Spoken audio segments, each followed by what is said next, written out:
the Vice President of the ULU.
Hello everyone, my name is Daniel.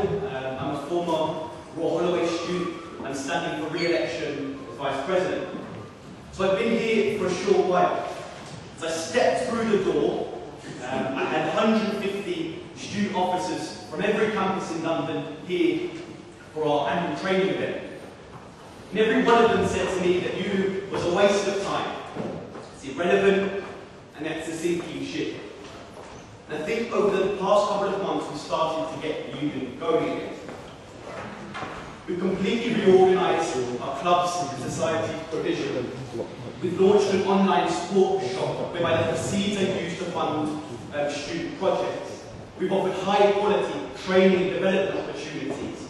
We've offered sponsorship options and pitch hire for London sports teams. We've set up a whole new volunteering section within our student activities department. And we've got funding from the university to refurbish this building and again try to get it moving. We've been central to the fight of University of London cleaners, auxiliary staff, the sick pay, holiday and pensions. And we've supported enormous numbers of young people that can work in substandard conditions and take derisory pay. I think it's fair to say that we've been active like never before on constituent college campuses. So with each student union we set up agreement documents. Those have set out joint areas of work, expectations of ULU and expectations of ULU student officers. We've re-established our presence with a Greater London Authority, with the Mayor's Office and with MPs across the city. Got them to take up these student issues. Now this work hasn't scratched the surface for the kind of union that London students need and that they deserve. But we're starting to get the union moving again. We've got a long way to making it happen. Now many say that they wish that the union wasn't political. I think, honestly, I would love if the union wasn't political. I would love it if bigotry, racism wasn't rife on our campuses. I would love it if there wasn't a housing crisis which meant that most of our students couldn't afford to live. I would love it if those things weren't a problem. But the point is, housing crisis, the fact that students can barely afford to live, are very real and present in students' lives. And I think we, as a London union, have a responsibility to our members and to students from across the city to take those issues on. I think in the next 12 months we need a union that's going to get every university in London to act as a guarantor for international students and for care leavers. We want a fully-fledged tenants union that ends the terrorising activity of these cowboy landlords. 20 seconds. We need a union that's going to launch London living wage campaign in every student union bar. We the unit's going to defend our public health service, our campus health provision. These are the things that I want you to be. This is why I'm asking for you to vote with me and to come with me over the year. Just going to say one final thing. I think if we're going to build that kind of union, we need every single one of the University of London students to be involved. And that's the kind of improvement I want to build in the next year. Thanks very much.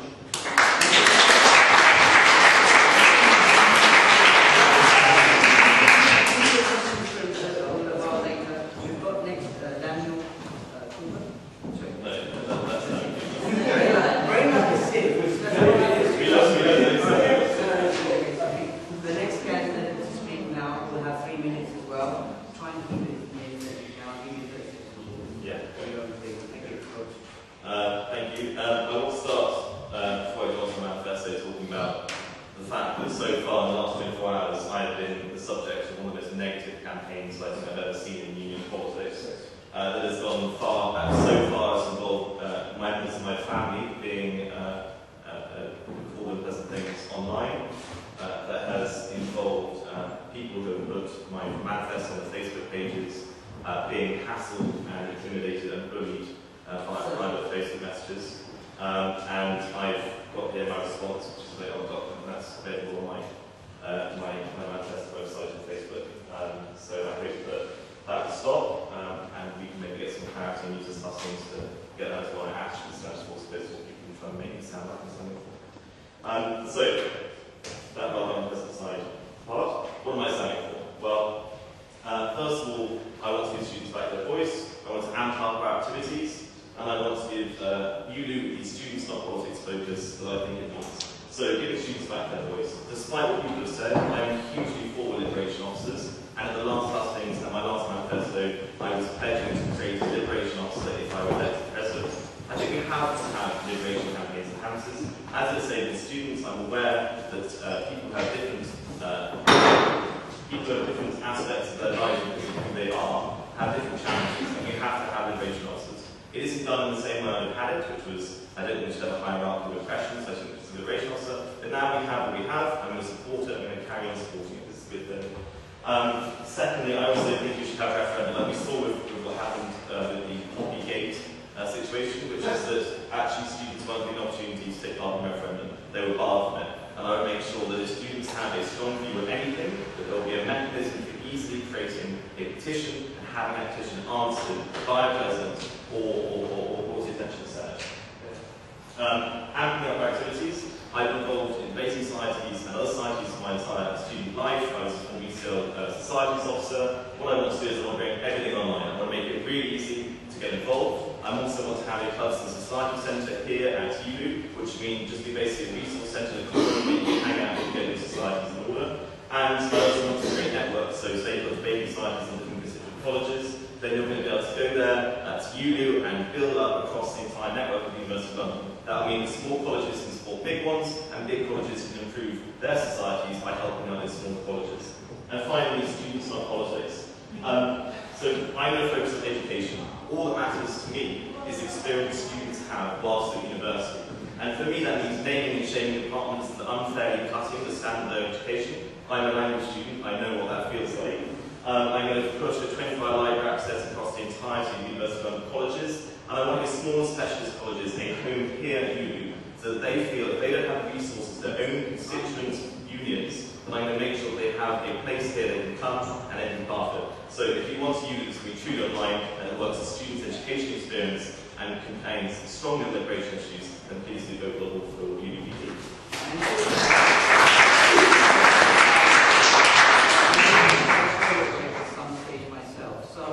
Everybody's life easy. My apologies. To make everybody's life easy, can I have a couple of general questions to both candidates, just so that we can find out a bit more about these issues? And please keep it fraternal. As I've said before, we're all students, blah, blah, blah. There are 120,000 people members of ULU, and we don't quite over 120,000 people. So let's keep it cool. Is there anybody who hasn't asked any question at all today? Could I have... No, to both these two candidates, not to me or the opinion. If you've got a question to the candidates specifically, somebody who hasn't spoken so far. No, you can have the first question, but Yeah, we'll come. Would you like to ask? Okay, cool, thank you. I believe the sister in the back row, just went to get a cup of water, is next. Sorry to get you. Well, thank you. Just a question for Daniel. Why didn't you go to the members' service? Is there any reason for this? Because people sometimes that they like the regulation to be here. Can you explain it, please? Thank you for that. I was kind of hoping to both people, but if you both have we have a general question about both candidates. Anybody is not okay. If you would like to go first, then leave you have to ask questions. It has to be a question. Yeah, how many trust societies will there be at the end of the term of office? Thank you. I'm happy to go first. I think it's difficult to put a sort of arbitrary number, but certainly the aim would be that if there is anyone who wants to form a society, because you can't drive it top down, you have to give people the resources and the ability to very easily form societies. So the answer is as many societies as students have interest. And that's the only way, one of the main ways I think you have to be relevant is by being a part of society as well. So this year we started with 60 plus society, and we've now I think increased them, definitely got about 50 more, and I think that's been because we've been going out to student activities departments, meeting staff members, meeting officers, encouraging them and to pass on the information to their societies. I think obviously we want an increase in both our sports teams and our societies. I guess a 20% increase is again quite arbitrary. We've seen an increase this year, I think we'll see a continued increase next year as well. Thank you for that answer. If you would like to answer that question to both candidates. You can stand up again. So in the creation of your new conditions, I'm not objecting to them. I think there are liberation needs for all groups. My question to you is how do you make the value judgment as to which ones you created? I'm a Postgrad Association. I represent postgrads, the problems they face on campus, and we are aware of many problems with postgrads, and they represent a huge number of people that you're meant to be representing. So my question to you would be, why don't you have a postgraduate officer who's actually representing our needs, and also do you actually have an idea of the problem postgrads are facing? Thank you for that. So how I would order it is I would have a liberation officer. This is arbitrary because I'm not going to abolish the women's officer, because frankly, it was a step that Michael did extremely well in making sure that we have this position, and it is a step backwards as a staff thing to do. But how in a dream situation, I had a liberation officer who dealt with all kinds of prejudice across campus. We've chatted about ULU sexism in postgraduate workplace stuff, and that's on my manifesto about trying to combat that and get guides out for workers' rights. But in terms of that, we should go to part-time officers for anyone who feels that there is a kind of liberation they identify with. And I see no reason why there should be part-time officers for as many people as there are, many liberation campaigns people want. I don't see why that should be a problem. But I have an issue, I think, there's a women's officer candidate who raises the same thing in her manifesto, which is that we do create hierarchies of oppression. We make value judgments about which liberation campaigns are more important. Personally, it's not something I agree with, and I want to have, as I said before, that kind of thing. Thank you for the answer. I'll answer it two ways. It's just, as Bill mentioned, the question of liberation officers. I was president of the student at War Holloway, and alongside some of the people that are here this evening introduced the 5 liberation roles. They were on a part-time basis. Very happy that they were introduced, and very happy that they're introduced here now at ULU. And I do think independent, autonomous campaigns are important. I think setting up structures to deal with discrimination on campus is very important. On the postgraduate stuff, so this year we've set up a ton, in fact 8 online and also physical networks for students to meet. There's one on education and academic matters, there's been one around welfare, and those have been about officers meeting, but also students that are interested. There's been one for postgrads, and that's sought to bring together postgrad officers, both part-time and full-time. I know that I've been working with the IOE president around some issues that their students predominantly had to take up. I think I'm basically in favour of setting up a part-time postgrad role, and it's something that we should definitely be doing. Or is it something that you just not? Well, I think it's like international national student officer was kind of the thing that we've done, and we should be introducing that as well. So we've got Senates left this year. I'll second the motion to bring First Cabinet Officer. Thank you for the answer. Can I have a general question again? Please, it must be to both candidates. I'm going to go on this side of the room. I believe you've been having a hand on this. It must be to both candidates. Yeah, sure. Keep it cool, keep it clean. I mean, I've got a great problem with asking questions to No, just to them too. Yeah. It's a great problem. Of course, yeah, because you're clearly a very principled person, and I genuinely respect that. I respect everybody who operates from principle. However, I think that the University of London Union is missing out on the potential for really being the national figure on education. Because the ULU, and I've been trustee of ULU, it's focused on so many issues, many of them international, that it really does miss out the opportunity to be this national figurehead on education. And if you're not focused on education, then who is doing it? And what I'd like to ask both of you, because you're both people that I respect, what I'd like to ask both of you is what you would like to achieve for University of London students with regard to education in your year. Bear in mind, you can probably only do one or at most two things, two changes you can make, positive changes you can make. And that's the question I'd like to ask both of the candidates. Thanks for that question from the floor. Do you want to go first? I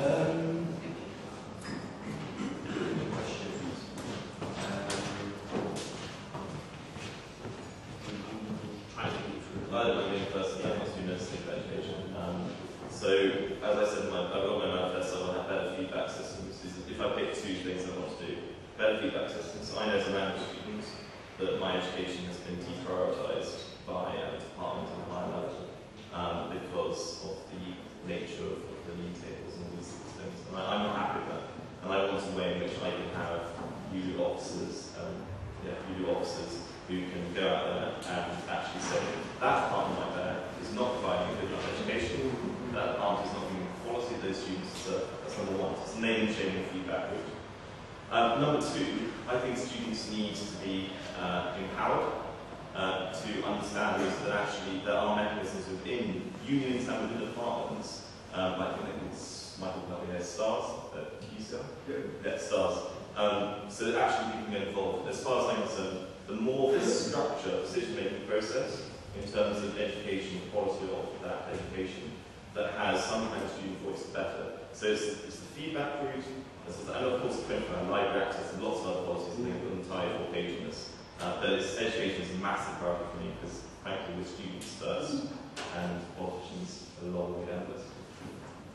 Okay, Yeah, sure. So I think it's wrong to say that ULU isn't focused on education. In fact, I led this year a free education block on the National Union of Students demonstration, and that made a call for free, publicly funded education, and that had a national focus. That brought together student unions from across the country, came down here in March. I think that's the first thing. In terms of what we can do on the ground, I think ULU, well, at least I found that it's quite difficult to kind of get down onto the bread and butter, because normally students locally take that up. But for example, midwifery and nursing students at King's this year had their bursaries cut. Most of them were told that they would have to, most of them had to leave the university as a result. So ULU played a role of lobbying the Greater London Authority, London MPs, to get those bursaries reinstated. I think that's the kind of role ULU should be playing. It's across the city, and it's taking on some of those bigger issues that local student unions may not be able to deal with. Thank you. Just to make it fair, we'll have the cameraman at the back giving a 1-minute question to both candidates. 1-minute question or statement, please, for you. Then Tice, same. Please keep it to 1 minute. It has to be to both candidates. And then Michael, and then we're going to just say, I'm quite happy to take a question on the let the brother at the back go first, because he's okay, cameraman, you're up. Thanks, mate. No, you can go first. Brilliant. Must be to both candidates, please. Okay, brilliant. Anybody late, please come forward. There's 6 in front. So I give it a try. Go. stand here. So I asked this question at the presidential hustings and the by-election, so please forgive me if you've heard this. But it costs the LSE to be a member of ULU £100,000 a year. That's a lot of money, right? Our union did a cost-benefit analysis. We get 30 grand's worth out of ULU. We lose 70 grand by being a member. What are you actually doing? You've listed all this stuff that you're doing, so it's pointed out. You've listed all the stuff that you've done. No one at LSE knows. No one knows. Less than 1% of the LSE has anything to do with you. What are you actually going to do to make it worth our while to be in? Why should we be in? The only thing about our union meetings that gets a cheer from everyone is when they call for the abolition of ULU. No one wants to be in it. Okay, What are you going to do to get us to want to stay in? Please. Thank you for that. Before you, I hope everybody heard that. Thanks once again to the colleague at the back there filming, so we know how well we do on this next one. I know I put it down back, but I want a 1 minute question or statement from Vice next, so you can ask either these candidates something or what their manifesto is, then Michael, and then I'm going to probably open to a couple other questions. I'll give you a chance to summarize. So Vice, 1 minute question or statement. One of the candidates. No, I prefer if it was both. Yeah, I mean, you do what you need to do. Okay. This is one of my policies in the line from the I want to know if you support me on this. I will negotiate for this is about safe spaces, about culture or gender identity. Some women don't feel safe going to school, for example, when they are men around. Will you support me negotiating women only or trans only sessions? Sorry. Well, you had the price at that point. I think you have one point of clarity in the holders. If the gentleman had his question answered first, and then you can have full attention. Because at the moment, essentially at the moment, they're thinking about two questions. Is that okay? I know, I just got lost, I think. It's my fault. No, that's fine, because I don't want the ladies' words to be lost. Could you ask the cameraman's question? Okay, excuse me. I don't know. Answer his contribution. Probably not going to Guys, let's listen to them. Please go. I think you make a real justified point. I was a Royal Holloway student, probably even further away from ULU than you. I think I came to ULU my 3rd year, and I think I went to the gym. Maybe did some campaigning as well. And I think that like colleges are very frustrated. Unions are frustrated with the lack of participation in their own colleges. So I agree with you. I think it's a frustrating point. But what we've done this year is try to be more active. And the way I've tried to do that is with each student union have a memorandum of understanding in place. And that sets out with the officers, with the part-time officers, joint areas of work. So for LSE it's been housing, it's been a lot being linked to the Greater London Authority, which all of your 4 sabbaticals have been very keen to do. But also extending the provision for sports clubs and societies, so referee scholarships, treasurers training, that kind of thing to your sports teams. And that's exactly what we've been doing. And I think if you ask your part-time officers, so for example, your anti-racism officer, we're co-sponsoring an event on Islamophobia in the next week. They've been very keen because we've been able to promote the event and run it alongside them. So I guess it's picking up local issues, trying to positively contribute to them, but also taking them across the city. I think secondly, we do need a federal body that brings together students from across the city. I think that is potentially quite a powerful thing, particularly on things like housing and work. I think that's how it's going to work, really. We might be able to affect some change locally, but we do need to bring the bodies together to probably take them on. And I think that the other thing is that a lot of colleges closer do benefit more than LSE. So the bars, the restaurant, all that kind of thing are beneficial to colleges. And I think if you were to cut funding, most of the students within this particular facility, even students at Holloway, would lose out. Do you think that LSE spending 100 grand is value for money? I don't think. Do I think it's value for money? Yes. Maybe a yes or no answer would be cool. Do you want to add anything to I'm going to try and move on to Vice's question? I don't want to answer that question. Answer the question on that specific point. Yeah. Then we'll answer the second contribution. ULU has... Okay. Yeah, please speak. ULU has to justify itself, particularly in terms of large grants that are given to it. And I know that students at King's, for instance, and I think LSE as well, began the process of asking their unions to lobby for removal from ULU. And that's a huge shame, because wherever there is an institution, an academic institution, there should be a student union running on site. And that student union should represent all of the students. We have to have one. I'm afraid to say that I think that actually one of the main reasons ULU is here as part of the VP role that Dan hasn't mentioned yet is the small specialist colleges. And actually, to a great degree, we are, large colleges like UCL, which is where I'm from, are subsidising so that smaller colleges who do much more specialist work can have a decent University of London union. And I personally am delighted with that. I think it's a really good thing to be doing. I think it demonstrates that actually the big colleges aren't out for themselves. I think it's wonderful. In terms of justifying ourselves as students generally, I have to say, I think we need to start showing them how we're making education better. So, you know, if you have a your degree and you think we're not getting enough contact hours, the answer isn't March. The answer is, okay, yeah, I'll come in, come meet me in the office, and we'll go and chat to the department head, and we'll work out what we can do, we'll work out how we can sort this problem out. And if they don't do anything, then we'll go and wave a big flag saying they're not doing anything on a department-by-department basis. So we can make ULU justifiable, both in terms of keeping small specialist colleges at the heart of ULU, and also to make sure that education, that we're doing stuff that makes ULU relevant to our education. Okay, thank you. Do you both wish to answer? My answer will take 5 seconds. Yes, absolutely. Okay. Excuse me. Let Vice ask the